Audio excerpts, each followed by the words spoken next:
Right, so I'm joined by Sensei Winston Nyanhete, known as Sensei Spider, here for the 8th Dominican Convent Clash of the Titans Inter-Schools Karate Championship 2024. Sensei Spider, may you just briefly give me a history, a background to this Clash of the Titans tournament? Yes, this is a tournament we started in 2015. That was the first edition of the Clash of the Titans. You know, we saw that there was a lack of competition within schools. You know, other schools had hosted before, but you know, there was that lack of consistency. You know, we've got a lot of schools that do karate, but they don't get the kids in the school. They don't get the recognition for doing the sport that they love so much. You know, if you're a basketball player, you know, everyone would be like, yeah, you do basketball, well done. But if you're a karate player if you're a karateka in a school, yeah, you do karate, and you know, it's not being taken as one of the mainstream sports.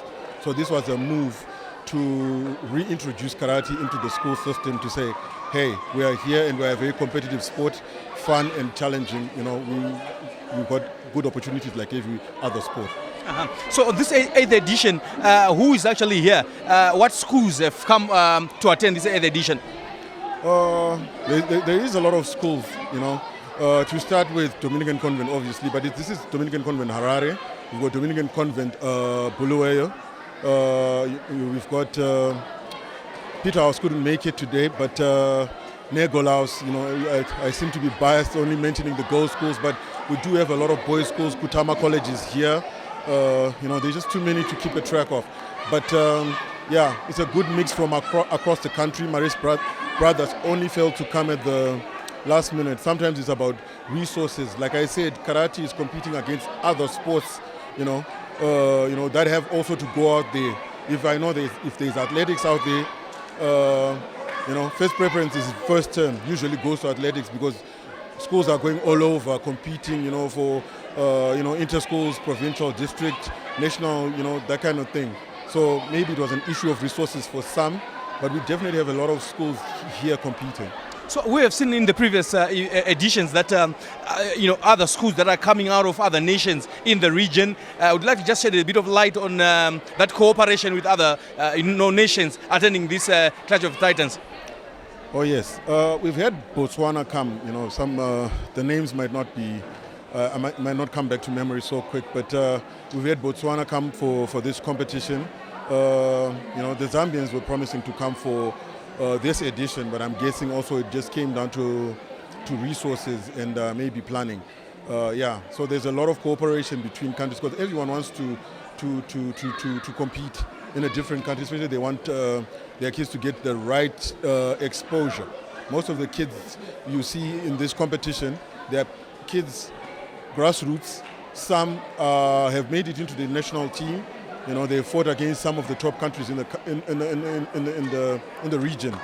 You know, so yeah, it's one of those competitions where they know if they come to Zimbabwe, they're gonna face girls from Negolaus who are winning big medals. They're gonna face girls from Convent Harare who are winning big medals. So it only comes down to exposure. So talking of the issue of the progression path for some of these children that are doing karate here, what is it like for them when they leave school? Is there any clear-cut path that is set so that they might follow? Because we see that in a lot of sports, after the kids they compete at school, now the succession path to where to go next sometimes proves to be a challenge. What structures are there? Okay, yeah, you know, karate in most countries is a professional sport. You can follow that path, but also, you know, karate opens doors to a lot of opportunities.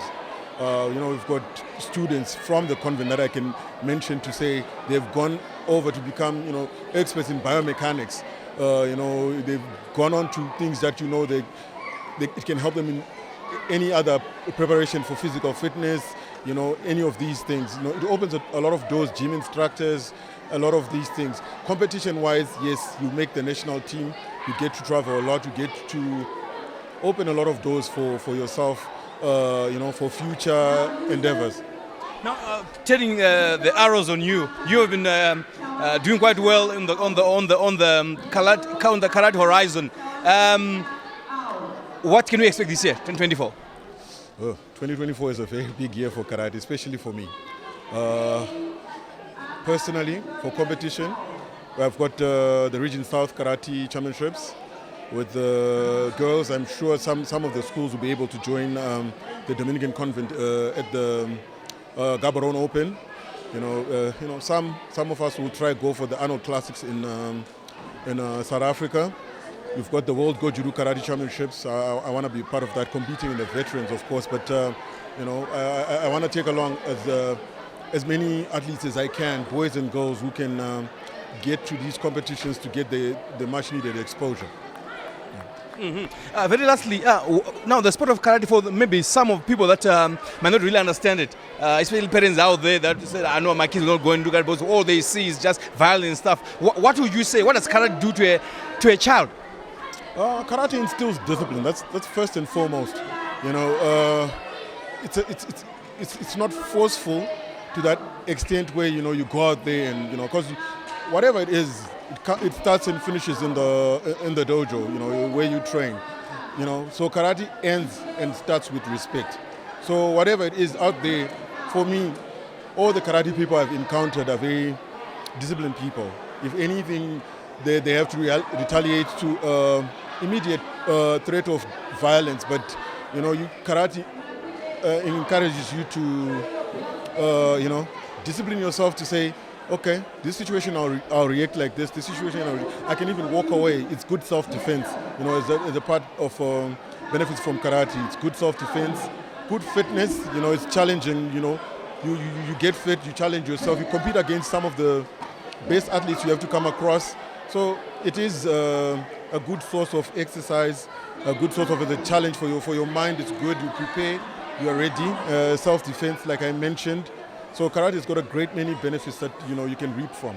Now, apart from this setup, school setup, is there any way maybe people can connect with you, maybe for their children to come and learn, or maybe adults to come, like you're saying, that it's beneficial for wellness, health and wellness? Is there any way where people can connect with you in terms of your contacts, or a place where maybe those who might want to come and join you can come to? Yes, definitely. Personally, I'm based at Reserve Bank Sports Club in Melbourne. My number 0772-973-105. I use that for my WhatsApp for calls. Definitely, I encourage a lot of people, young and old, to come. This has got no age barrier.